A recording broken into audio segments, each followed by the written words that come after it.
a harmonia é a expressão visível e subtil do self. O self vem ao de cima e o seu resultado é a harmonia. Porque ele é um organizador das 4 direções. Norte, sul, este, oeste, eu superior, eu básico, inconsciente, consciente, terra, água, ar e fogo, éter. Ele é o integrador de todas estas coisas. Mas ao mesmo tempo que isto acontece no planeta Terra, lá no corpo de Cristo e Sofia, nos planos mais profundos do teu ser, está a acontecer que a alma cada vez mais quer gerar ligações eternas. Eternas. Laços de amor. Laços de luz. E depois de fazer esses laços, ela começa a ocupar-se da ligação entre a mónada e a personalidade. E, ainda mais alto e profundo, a mónada está já bem desperta. O que nós podemos dizer é que a mónada pode estar recolhida ou desperta. Quando a tua mónada está desperta, o teu processo não pode mais retroceder. Tu até podes entrar para a loja negra, mas é como se fosses a avançar para a loja. Não há mais retrocesso. Quando a mónada está desperta, não há mais retrocesso. Tu avanças sempre, mesmo que seja para dentro da loja negra, mas avanças sempre. Agora, a loja negra é uma coisa que faz assim e parece que estás a avançar e quando dás por ti, foste parar a um nível super primitivo. A loja negra? A loja negra vai até a segunda iniciação, depois para. Depois só aumenta o poder, já não aumenta mais nada. Então,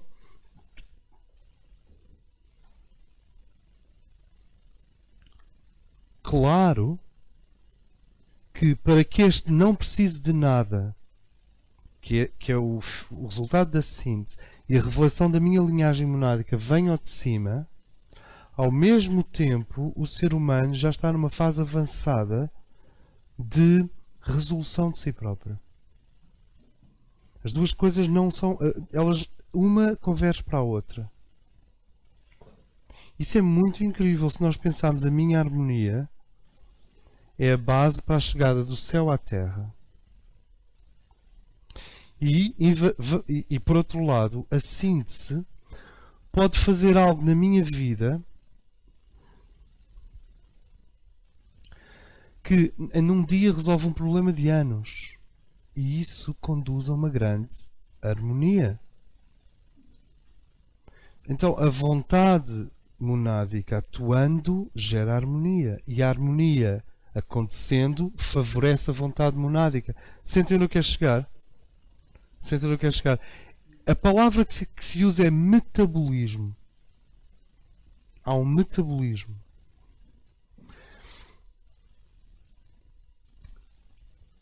Deixa-me só ver.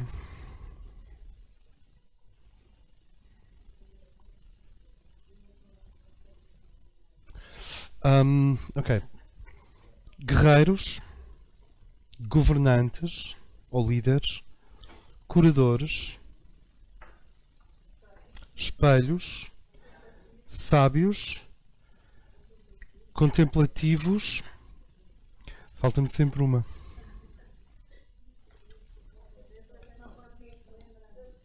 Sacerdotes. Obrigada. Sacerdotes. Então porque é que será? Tu és sacerdote em espírito. Tu és sábio em espírito. Tu és governante em espírito. Tu és curador em espírito. Tu és espelho em espírito. Tudo isso vem da mónada. Não vem nem da alma nem da personalidade.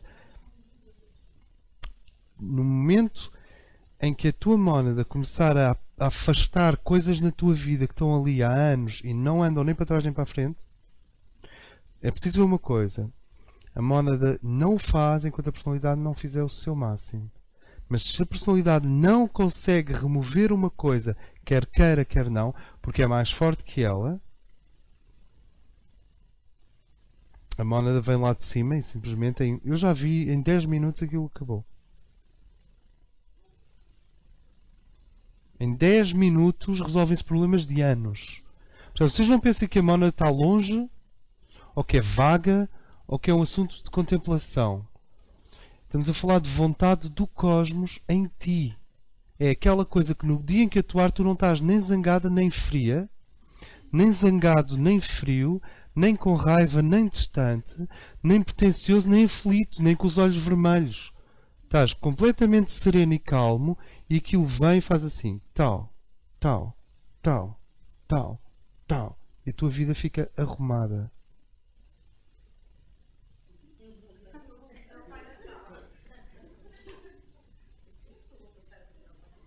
De onde que, se a pessoa fizer essa genuflexão, peço desculpa estar a ser formal. Se a pessoa fizer essa genuflexão, abre o canal para a vontade monádica. A questão que se pode pôr é se a vontade monádica, se atuar com muita intensidade, não pode apagar registros de individuação. A mónada não faz isso. Só se a pessoa usar mecanismos artificiais para atrair a vontade monádica para baixo. No SS Gestapo ensinava-se os jovens a ter um gatinho ou um cãozinho.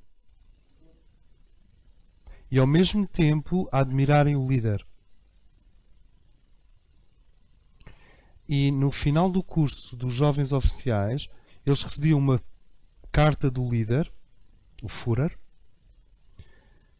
que os aconselhava a matar o cãozinho ou o gatinho em nome do Führer. Como vocês imaginam, isso puxa para baixo uma tremenda vontade abstrata que vai contra a individuação e, no entanto, querem saber, é a vontade monádica. Só que é a vontade monádica totalmente pervertida. O que é que achaste deste exemplo? Não? Exatamente. Agora repara, o objetivo aqui é que a alma não teve hipóteses. Vem de um alto ideal, porque vocês, como imaginam, tudo o que é extremamente falso quer imitar a mónada. Por isso é que se chama extremamente. Se for só um bocadinho falso...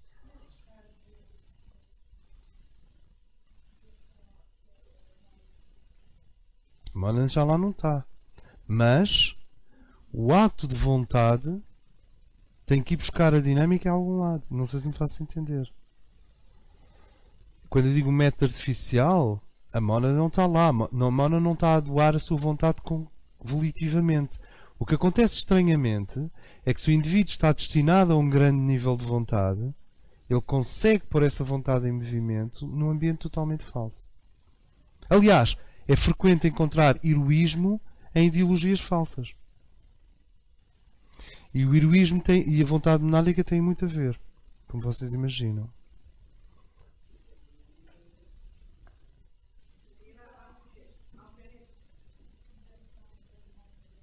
Acho que sim. Acho que tem tudo a ver com o registro simétrico. A questão é que a força e a dinâmica estão lá. E a proporção, e a intensidade, e a capacidade de romper com a inércia, está tudo lá. Por exemplo, vocês não pensam na SS Gestapo como inerte, pô não? Não é nem um bocadinho inerte. Tomara muitos grupos esotéricos terem a dinâmica da SS Gestapo. Assim, para falar claro. Ambas.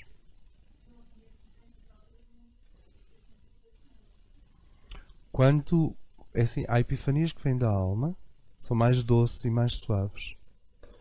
E há epifanias que vêm da mónada, são muito solenes e muito profundas, e a pessoa nunca mais se esquece delas. Para o resto da vida. Isso é mónada. Paula?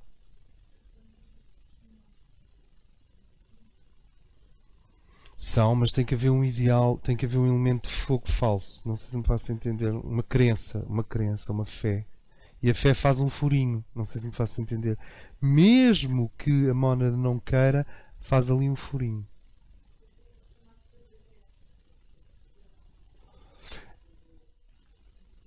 Sim, não se pode dizer que aconteceu que o espírito está ali presente ou que é uma vontade espiritual. Eu concordo com a Paula, contigo, de que é uma sombra, é um fogo da terra ou é uma reflexão. Absolutamente. Mas nós precisamos de perceber é que alguma coisa aconteceu para... Houve um furto, não sei se me faço entender. Sim, sim. É um bypass ao amor.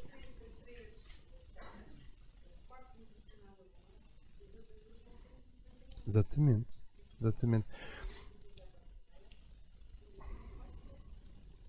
Eu lembro de ter dito não há nada pior do que um fragmento de Deus.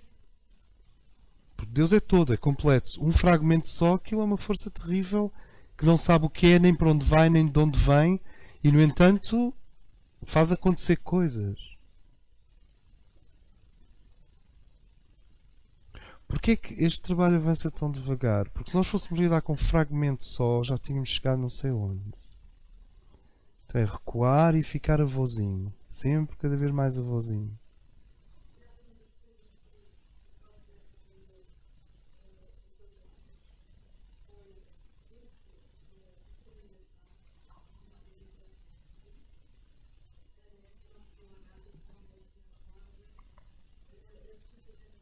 E se tu olhares para o símbolo nazi, aquilo tem a ver com Shambhala e tem a ver com a vontade, só que está invertido e rodado 45 graus. É nesse sentido que eu me refiro a que há como que uma pantomina, mas essa pantomina apropria-se de algum elemento de vontade dinâmica do cosmos. Esse é um assunto misterioso, eu acho. Deixa-me só fazer aqui um resumo. A mónada usa a vontade para chegar à síntese. Isso está a acontecer convosco neste momento, as we speak.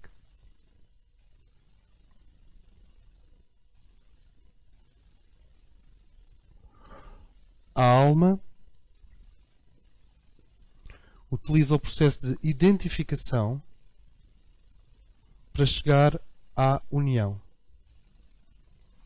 Vejam que eu não falo de fusão. União. E a união da alma é a criação de laços eternos. Vocês já fizeram coisas a pessoas nesta vida com o qual geraram laços eternos. E às vezes basta um encontro na Feira da Ladra. Assim. Não é preciso romantizar ad infinitum. Pode ser ali pontualmente algo que atravessou a ilusão e as duas almas foram juntas. O laço eterno foi criado. Os laços eternos entre as almas têm todas as características dos laços que as pessoas querem fazer no nível da personalidade, menos o ego, e menos o egoísmo e menos a possessividade. Mas tem uma grande qualidade: a indestrutibilidade. É que um laço feito no nível da personalidade pode ser destruído. Frequentemente é destruído. Um laço feito entre duas almas jamais é destruído. Não pode ser destruído. É incorruptível. Quando as almas geram laços entre si, as personalidades são altamente energizadas, não me entendam mal. Ao dizer que um laço é criado entre duas almas, um laço de amor, eu não estou a dizer que as personalidades se afastam, que afasta-te, nós estamos a fazer isto no nível das almas. Não é assim. O laço acontece no nível das almas e as personalidades começam a trocar uma energia, só que tu sabes que está ali um fio neon de transplanetário, interplanetário. Que aquilo não vai ficar na Terra nem vai morrer na Terra. Então, nota, estamos a falar no pano de fundo da eternidade. Então tu relaxas profundamente. Tu relaxas mesmo. Porque aquela tendência da personalidade, sobretudo do ego e sobretudo do corpo astral egoificado, de ver a beleza e querê-la para si de uma forma possessiva, e de ver a riqueza e querê-la para si, e de ver a abundância e querê-la para si, e de ver o desejável ou aquilo, e querer, e querer, e querer, só confirma a natureza esburacada da nossa vida emocional.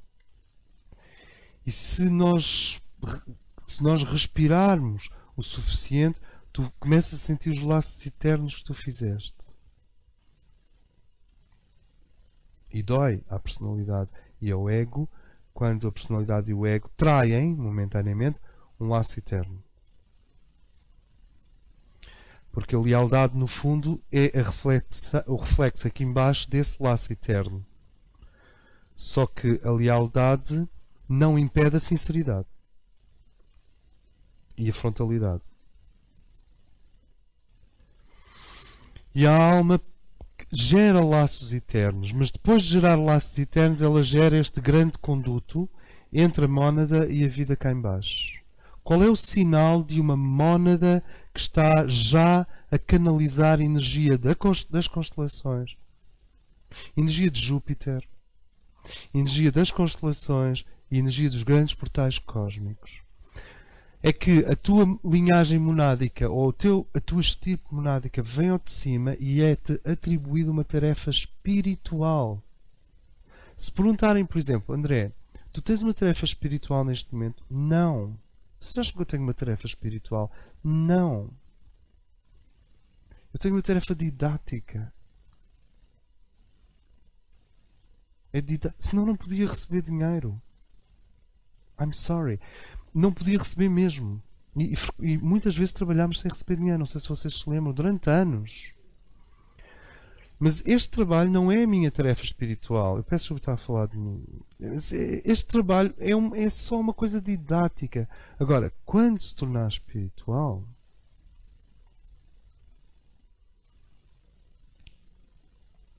as pessoas às vezes perguntam porquê é que não faz um trabalho gratuito? Porque é espírito. Um trabalho sem receber dinheiro. Eu digo, não, isso é outro assunto. Isso é um problema meu. E eu digo à pessoa, mas estás preparado para não pagar por um trabalho? É que no dia em que não pagares por um trabalho, estás preparado para isso? É porque eu já não vou mexer neste ponto, nem naquele, nem naquele. Pois é outro plano. Como dizia o Shaitan. Os instrutores transmitem, falam.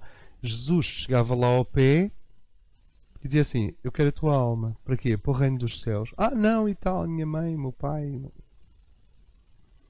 É que como? Larga tudo e vem comigo. É quando estás num trabalho espiritual e o outro não te leva dinheiro nenhum, cuidado, que ele pode estar a pegar na tua alma e a ligá-la à mónada. E quem diz ele, nunca é ele, é sempre uma conjuntura. Faço-me entender. Porque é que este trabalho é pago? Também pode ser um grande truque demagógico da minha parte. Agora vocês vão ter que investigar. Vamos ter que investigar.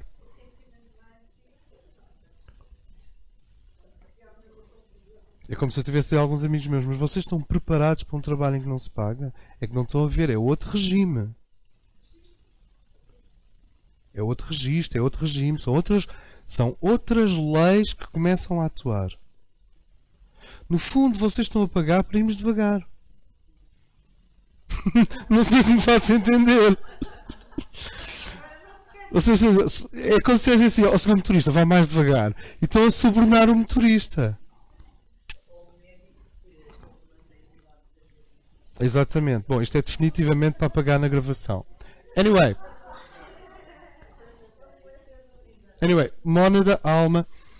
Os sinais de que uma mónada está a emitir síntese é que a vossa linhagem monádica começa a vir ao de cima. Ouçam a expressão, sintam a expressão, começa a vir ao de cima. Quer dizer, tu estás a lavar a louça e começas a sentir, eu sou um instrutor. Tu estás a lavar a louça e sentes, eu sou um curador. Tu sentes dentro de ti as catedrais cósmicas da tua estirpe cantarem. Um curador no plano do espírito, sente uma alegria, uma bem-aventurança e uma paz imensa e sente as catedrais cósmicas da cura cantarem dentro dele. I'm sorry? tem os vapores. Sim, é uma trip. E se tu és um governante, tu sentes as catedrais cósmicas e os reinos celestes cantarem dentro de ti. Estamos a falar do espírito aqui. E assim com todas as linhagens. E depois mais à frente nós mergulhamos nas linhagens. Agora, qual é o sinal de que a alma está a criar laços eternos? é que ela não se demora na crítica e busca o perdão. Ou melhor, a alma não perdoa nem critica, mas tu aqui sentes que não queres mais fazer crítica, não fazes se for absolutamente necessário. Crítica é uma atividade nobre, porque a crítica está relacionada com aquilo que se chama de diferenciação, que é distinguir coisas. A crítica é o trabalho de distinguir coisas. As pessoas não gostam de crítica, exceto que a crítica correta, a crítica, inclusive há profissionais de crítica, a grande crítica consiste em distinguir, onde está tudo confuso, distinguir. É isso que a crítica faz. Mas tu começas a não querer fazer críticas baseadas na mente, nas emoções. Tu começas a querer, ou seja, tu libertas compaixão. O sinal de uma alma que já quer fazer laços eternos e não quer que esta personalidade saia deste mundo, que este ser saia deste mundo sem levar esses laços, a alma sente-se empobrecida se não criou novos laços para a eternidade numa vida. Sente que a vida foi pobre. E qual é o sinal de uma personalidade que está a chegar à harmonia? E terminamos.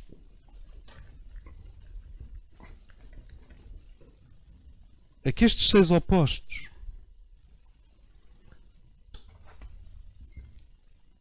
o guerreiro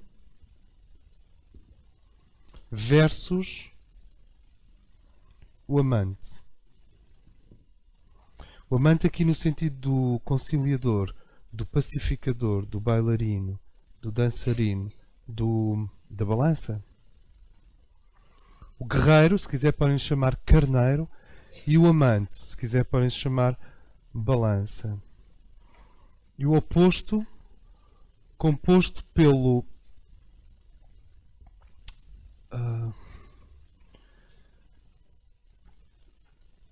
pacificador versus intensidade. O intensificador.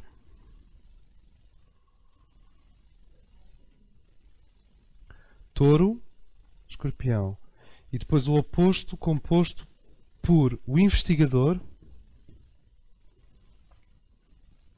O investigador versus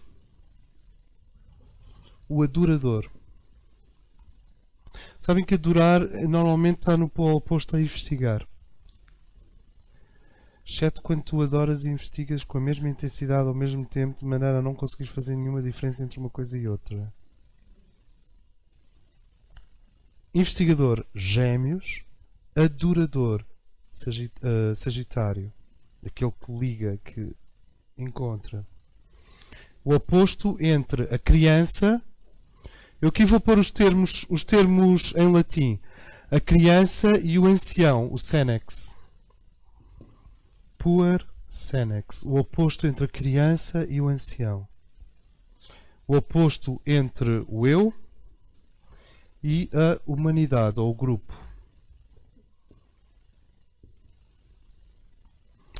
E o oposto entre o ativo, pragmático, e o contemplativo, místico.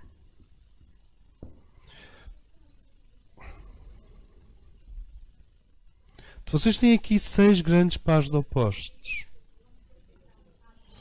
Ok, eu vou recapitular. O guerreiro, que está relacionado com carneiro, opõe-se ao amante. Agora, quando tu puderes ser um guerreiro e um diplomata ao mesmo tempo, quando puderes ser um amante e um lutador ao mesmo tempo, quando ao mesmo tempo que separas unes, tu fizeste a síntese, ou fizeste a integração destes 2 opostos. Sim. É, sempre. É. Tem. É a grande oposição que temos que resolver. Essa é a principal. E é dito, porque nós podemos dizer assim, mas uma vida não dá para isto tudo. Pois, por isso é que temos um caldo e uma cabeça de dragão. E o que é que está aqui no centro? Love. All you need is love.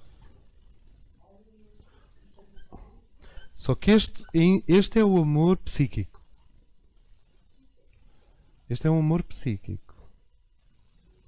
Porque depois vem o amor da alma, que é transpsíquico. E depois vem o amor do espírito, que é a vontade transformada em a vida a corporificar-se. Portanto, a síntese é a vida corporificada, a vida a manifestar-se. O guerreiro versus o amante. O pacificador, que é touro, se quiserem também podem pensar em agricultor. O pacificador, o homem sereno da terra, versus o intensificador. Aqui podem pôr escorpião. Ou seja, se tivéssemos que encontrar um sítio para o Jeremy Irons, é ali. Caso tenham dúvidas, o Jeremy Irons está ali. Ok? Todos.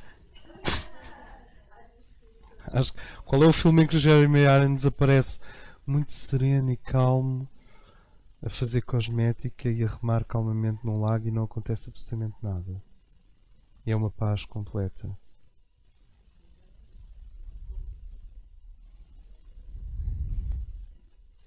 Eu acho que o Jeremy Irons é pago para problematizar tudo à volta dele. Mas isso é só... O Jeremy Irons ainda é assim, onde eu quero chegar é que aqui está o polo da intensidade e sem intensidade ninguém quer viver. E aqui está o polo da paz completa, da serenidade total. E sem serenidade ninguém quer viver. Então o que é que nós fazemos? Vamos de um para o outro, constantemente. Até que um dia aprendemos a ter paixão na paz e viver a paz com paixão. Paixão, paz. Se nós conseguimos viver paixões com paz e paz com paixões, fizemos a síntese. Exatamente. Exatamente. Investigador. O investigador é Gêmeos. E ele antagoniza numa primeira fase. Tudo isto se divide em 3 fases. Antagonismo, depois choque e depois harmonização. O investigador opõe-se a Sagitário, o adorador. Neste mundo, aqueles que adoram intensamente têm até medo de investigar. E os que investigam de uma forma iconoclasta e destroem todos os mitos e todos os símbolos e todos os dogmas, um belo dia descobrem que não tiveram um minuto de adoração na vida, não sabem o que é. Calar a investigação e adorar. Encontrar. Sim, sim.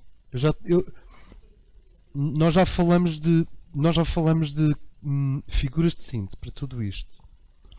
Finalmente, a criança e o adulto. Nós estamos habituados a que os grandes responsáveis não sabem brincar. E as pessoas que brincam e são divertidas e são inventivas na brincadeira e que são crianças e são muito maternas, não lhes podes dar responsabilidades nenhumas porque eles vão espetar com o carro no primeiro muro. Então, o equilíbrio entre a criança e a maturidade é outro grande problema da Terra. Isto são problemas da Terra. Senex é um termo... o Senex é o adulto. Podíamos pôr maturidade. E o puer é a criança. Depois tu tens... E, portanto, isto forma a dualidade Câncer, Capricórnio. Depois tu tens a dualidade eu, que é Leão, versus os outros e a humanidade inteira, que é Aquário. Eu ou os outros? E finalmente tu tens a oposição entre o ativo pragmático, funcional, disciplinado, clean, que é Virgem. Isto é um signo que eu tenho fascínio. Virgem versus Peixes. Ok. Aqui vocês têm 6 grandes questões que são colocadas à psique no início da sua aventura. Nos trabalhos de Hércules, que são 12, Hércules é obrigado a enfrentar um problema em cada um destes polos. E à medida que ele evolui, sabem, no início, ele encontra-se com os ciclopes. E os ciclopes são mestres e só têm um olho. E olham por ele com aquele único olho. E dizem-lhe, tu tens 2 olhos e tens que dos 2 olhos aprender a fazer um. Sim. Tem a ver com a mandorla. Tem a ver com o paradoxo. É muito importante nós compreendermos uma coisa. A síntese, a integração dos opostos é um trabalho da personalidade, mas é uma realidade da alma. A nossa alma é paradoxo. A nossa alma é sempre paradoxo. Nós, ao juntarmos os 2 círculos que estavam em oposição, criamos uma passagem ao meio por onde a alma passa. Sentem o que eu quero dizer?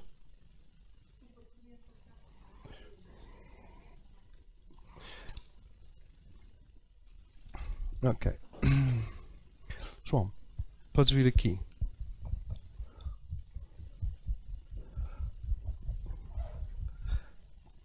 Podes vir aqui. Okay. João é a alma.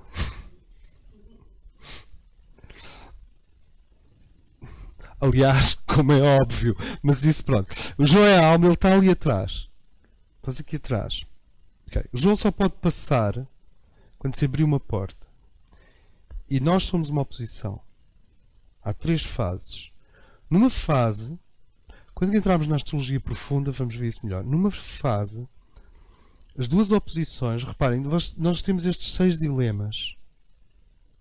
São 6 dilemas que se põem ao ser humano. Guerreiro ou amante? Pacificador ou intenso?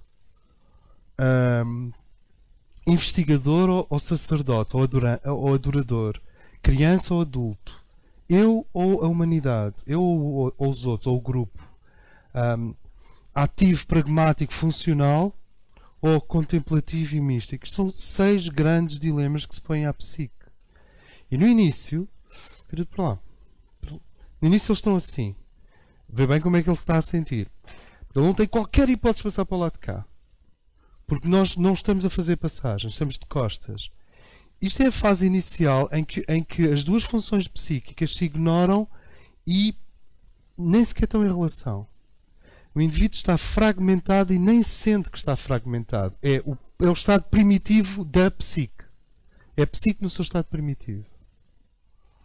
Agora, porque por trás dele, que é um outro João que está lá dentro no gabinete, um João que está a receber um bombardeamento de energia das constelações, o João aproxima-te um pouco de nós.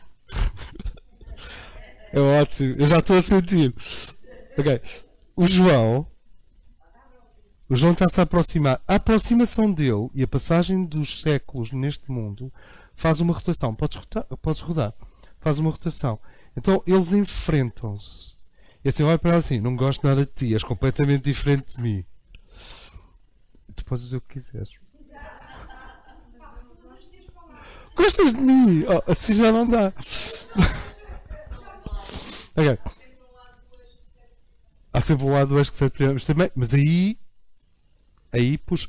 Então é assim, nesta segunda-feira, ele não pode aproximar-se ainda, mas a radiação da alma fez com que os 2 opostos virassem para o outro. Quando os 2 opostos viram para o outro, a primeira coisa que acontece, dá-me a tua mão, deixa-te ir para trás. Mesmo cá para trás. Assim. Mas não largues, senão caímos os 2. Ok. Ok. Isto é o que se chama uma oposição em astrologia. A alma está por trás. Isto é uma oposição em astrologia. Ou seja, o adulto diz não à criança. A criança diz não quero crescer. Vou-te sabotar. E o adulto zanga-se com a criança e castiga a criança e tira-lhe o direito ao prazer. E a criança diz, estás-me a tirar o direito ao prazer, então já vais ver o que eu vou fazer debaixo das escadas. E então ficam assim indefinidamente. Isto é a fase da oposição primária. A seguir, ele aproxima-se um pouco mais. A alma aproxima-se um pouco mais. Sim. E nesse momento, a radiação da alma vem um pouco para cá. Assim, sentiste a diferença? E isto é a harmonia. Isto é a harmonia. Na harmonia o que acontece? Eu cedi o meu lado bruto, ela cedeu o lado, eu não vou dizer bruto, mas pronto, contrário, e há uma harmonia. Na harmonia vocês sentem, aqui, isto fica doce. A criança dentro de ti começa a falar com o adulto. O pacificador começa a falar com o intensificador. É como se o pacificador dissesse: mas para que tanta intensidade? Se ainda vai dar cabo de ti. E o intensificador diz ao pacificador: e tu estás aí inerte, não fazes nada. E basicamente a vida não é ficar debaixo de uma árvore no Alentejo. Eu preciso de crise, preciso de intensidade, preciso de profundidade. Escorpião a falar com touro. Até que há um momento em que ele põe a mão aqui em cima. No momento em que ele põe... Isto é que é o paradoxo. O paradoxo não é só juntar os dois círculos. É que ao juntar os dois círculos é como se nós fizéssemos um portal para ele passar. Sentem, ele é a alma. Portanto, obrigado. Portanto, são... Como? Sim, mas depois quando entrarmos nos signos vamos mesmo ter que fazer, uns fazem de leão, outros fazem de aquário. Não queres fazer de quadratura? Ok, o que acontece com os círculos? Quando os círculos não estão juntos, não existe o olho do meio. E se não existe o olho do meio, o ciclo não existe. Se não existe o olho do meio, há uma guerra. As guerras dentro de nós significam que o olho do meio, naquela área da psique, está cego, ou fechado, ou ferido, ou não nasceu. De onde que o processo de individuação é fundamentalmente levar os opostos a um ponto de suavidade que permita à alma revelar-se.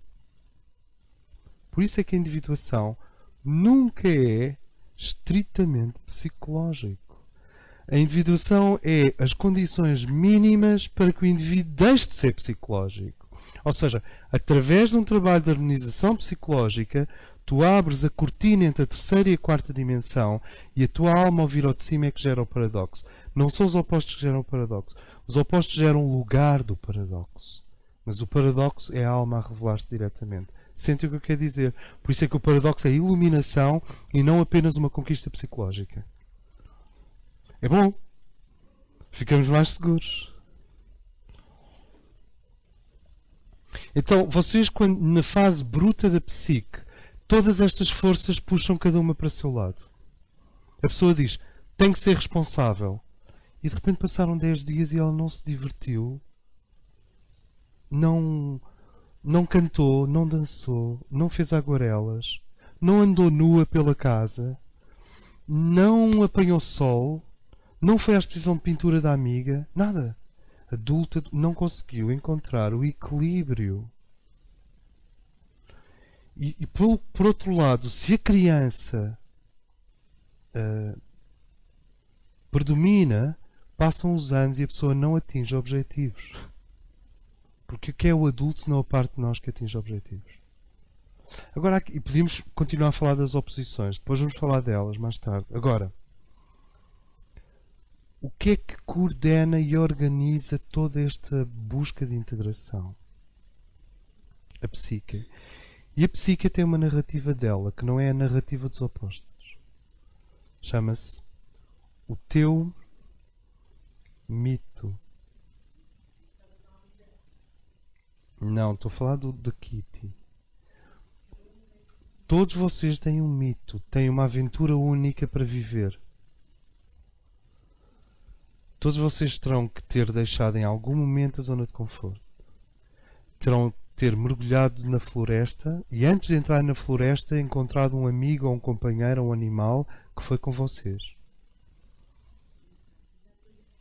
Várias vezes. E o nosso mito é o que dá sentido à nossa existência. Eu em 2008 tive uma informação em Setúbal que anulou o meu mito. Aparentemente anulariam, disseram assim: olha André, tenho uma notícia para te dar, isto e isto e isto está a acontecer, assim, desta maneira e assim. E eu de repente senti que o meu mito, quer dizer, aquilo que era o ponto de fuga que me mantinha no processo de integração, desapareceu. E ao desaparecer, eu também desapareci durante 2 ou 3 anos. E tem muito a ver, não sei se estou a ser completamente honesto, mas eu acho que tem muito a ver com essa quebra do mito. E eu tive que ir lá para o fundo, reconstruí-lo a partir do nada, quer dizer, a partir dos cacos, a partir de mim. Já não a partir de mim. O que é que isto quer dizer? Esqueçam, realmente. Mas toda a gente tem o seu mito. Toda a gente. É muito importante isto. Vocês têm um mito, têm uma aventura secreta, têm uma gesta. Deus não é só o misericordioso, o bondoso, o majestoso, o que distribui as bênçãos, o generoso, aqueles 99 nomes de Deus no Corão. Sim, sim. Deus é também o enigmático companheiro da aventura misteriosa. Ele é uma aventura misteriosa. Nós esquecemos muitas vezes a dimensão aventura e mistério em relação a Deus. Porquê é que as pessoas gostam de filmes de aventura e de mistério? Porque há qualquer ressonância da divindade ali também. Deus é segurança? É, mas também é insegurança. E a aventura e o mistério é a tua aventura e o teu mistério. É aquilo que se chama academicamente o teu mito. Então a pergunta... Temos um principal. Não é arquétipo, mito. Tu podes ter 5 ou 6 arquétipos. Mãe, amante, profissional, intelectual. Sim, não há espaço para 2 mitos ao mesmo tempo, porque a natureza do mito é esta. O mito ativa a tua energia psíquica na direção de algo que tu queres e que faz sentido e que é importante para ti. Não sei se me faço entender. E nós dizemos, mas o que eu quero é ter filhos e ser... Nós, é assim, nós dizemos, o que eu quero é ter filhos e ser feliz com o meu marido. Lembram-se disto? Dos anos 80? Isto é dos anos 80, sim. O que eu quero é ser feliz e ter filhos e ser feliz com o meu marido. Até que há um momento em que tu dizes assim, ok, já fui feliz e já tive filhos. Qual é o meu mito? Qual é o meu mito? Qual é o teu mito? Eu quero ter filhos e ser feliz com a minha esposa. Mas isto é um mito? Isto é que é um mito? Até os cucos têm filhos. E esposa. Não, o que é o teu mito? O que é o mito? O que é o teu mito? Porque o mito, e isto agora é importante, o mito está em relação direta com a linhagem monádica que te vai ser revelada mais à frente. Isto é, não é frequente um guerreiro cósmico ter mitos só de curador. Ou um sacerdote ter mitos de guerreiro. Ou um espelho ter mitos de governante. Ou um governante ter mitos de contemplativo. O mito contém uma preparação para a revelação da tua linhagem monádica. Isto é muito vago para nós, eventualmente. Mas se vocês chegarem a uma tribo tradicional, são quase como os sinais. Só que, digamos, o mito é como o sinal revelado como uma história dentro de ti. Imagina que há uma voz que está a contar uma história. E essa história é tua. Isso é o mito. É muito bonito. Eventualmente. Ou tu identificas tanto com o mito que aquilo é praticamente o teu mito. Mito é um termo psicológico para aquilo que no espírito é a tarefa ou a missão monádica. Isto é vago, mas se vocês forem uma tribo tradicional, um grupo tradicional, um clã tradicional, nós vamos sentir claramente que a alma e o espírito estão muito mais presentes nas personalidades. E então tu sentes que a energia guerreira num homem é muito mais presente. Mas ao lado está um que é um curador e é mais evidente. E depois lá ao fundo está um que é um conector. Porque o curador é uma coisa, não é? O curador é o xamã e é o pajé. É principalmente o pajé. Mas o iniciador, que tem a ver com o espelho e com o sacerdote, já é o xamã. O xamã não é um curador. São funções, mas são funções diferentes. E o guerreiro não é o governante. E a energia do governante é muito diferente da do guerreiro. E isto nas mulheres igualmente. Eu peço desculpa estar a falar aparentemente numa direção do masculino. Concretamente. Mas as guerreiras também são visíveis lá. E as que são sacerdotisas também são visíveis. E as que são líderes também são visíveis. Todas essas energias... Não, digamos... A linhagem monádica é a corporificação da síntese monádica. É a expressão dela. Não pode vir contra a individuação. Nem pode vir contra a alma criar laços eternos. Porque é quando a alma cria muitos laços eternos e verdadeiros que o espírito tem segurança para fazer descer a força monádica e a vontade divina. Se a alma não sabe criar laços eternos, o que é que está aqui a vontade do espírito a fazer? Está no sítio errado à hora errada. Não sei se me faço entender. É perigosa.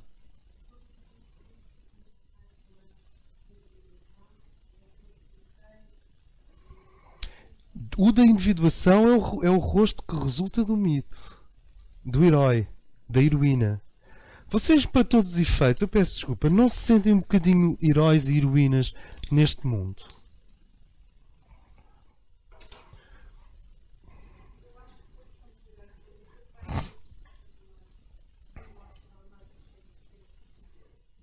E o abandono dos desafios não é digamos, o empalidecer do herói e, portanto, o teu rosto volta outra vez para a noite e para a sombra. Quando nós desistimos, não ficamos com o rosto à sombra e na noite. Lutar por aquilo em que acreditamos não é como ter o sol a bater na cara. Individuação.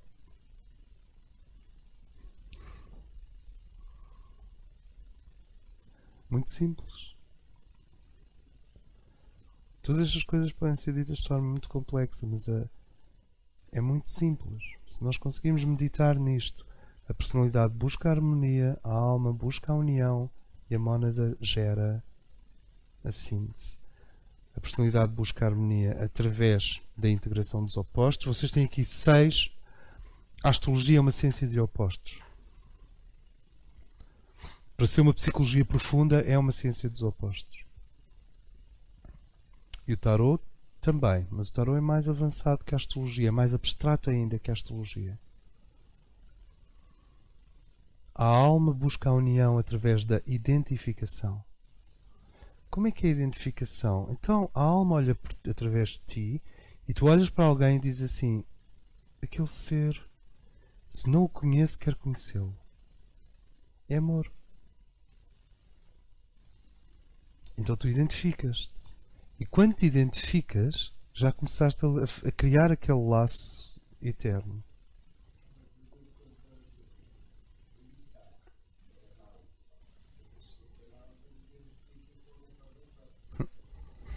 Pode ser uma forma de amar, sim.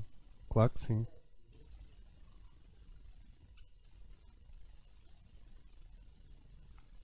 Podes te identificar com o lugar. Há identificações que vêm da personalidade, mas e há coisas que são genéticas. Eu posso gostar mais de certo tipo de comida ou certo tipo de pele. Isso é genético. Isso eu não escolhi. Isso é genético. Agora, quando eu amo além da forma, acima dos valores formais e genéticos, eu já posso estar a criar laços eternos.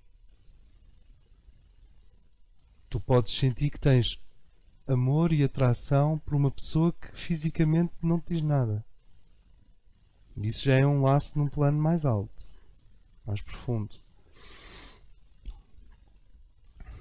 Não estou a dizer que é o laço da Simone de Beauvoir com o Jean-Paul Sartre, atenção. Não era aí que eu queria chegar.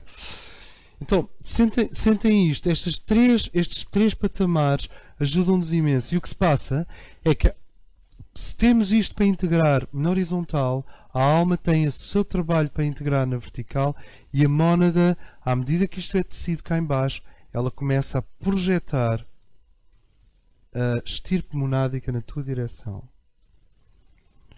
E aquilo que nós fazemos em espírito fica escrito para sempre no éter da Terra. Quer dizer, uma cura espiritual que aconteceu há 300 anos no deserto de Gobi, entre uma mulher de 80 anos e um rapaz que foi mordido por uma serpente, se aquilo veio do espírito, ficou impresso na Terra e a vibração dessa cura está a atuar hoje para todos nós aqui e agora. Porque o que vem do Espírito vem para demonstrar que não é a matéria que impera, que não é a matéria que é a base da criação, base no sentido de raiz, que não é a matéria que é o princípio, que ela é lunar e Deus é solar. E quando essa afirmação de que Deus é Sol e é Pai e Mãe, e que a matéria, não estou a falar da natureza nem de Gaia, e que a matéria tem de aprender a receber o Espírito, quando essa vibração vibra na Terra, ela fica no éter para sempre.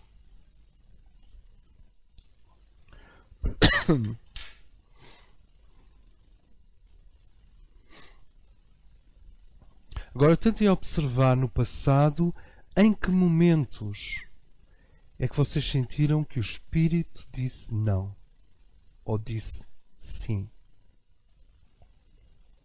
Porque ele pode dizer não para separar e pode dizer sim para unir. O que é certo é que o mundo todo, por via do preconceito, por via do medo, por via do costume, por via da distração ou por via do bom senso, do aparente bom senso, do senso comum, o mundo todo pode dizer não a uma união. Pode dizer não a um ato, pode dizer não a uma realização nova, mas se o Espírito está por trás dela, ela vai nascer. Quer as pessoas queiram, quer não. O Espírito não negocia. A alma negocia imenso. O Espírito não negocia. Por isso é que ele aparece tão pouco na nossa vida. Porque quando o Espírito aparece na tua vida, ele não vem para negociar, ele vem para libertar. Ou criar, ou mudar as coisas, ou transformar. Não veio para adaptar, nem para fazer laços eternos e união, nem para fazer harmonia no nível da personalidade. Ele vem para mudar as coisas. Portanto, uma das características da vontade monádica, que vem do cosmos, é a vontade do cosmos. Vocês sentem que este cosmos imenso tem vontade? Ele não é amorfo, não é um acidente. Tem vontade. Ele está a ir para, sabe porquê? Cada vez sabe mais e melhor porque é que vai para. As estrelas têm memória e o cosmos tem mais inteligência hoje do que tinha há 1 bilhão de anos atrás. Tem vontade. E essa vontade é divina. E a vontade do cosmos atua em ti através da mónada. Então um dia tu chegas a uma pessoa que te faz mal há anos e diz assim: olha, era só para dizer uma coisa, isto terminou agora. E tu não estás em discussão com ela. E aquela sensação de ficares preso ou amarrado ou insuficiente ou incompleto não está lá mais. Tu és dona de ti, és dono de ti. Isso é que é o Espírito.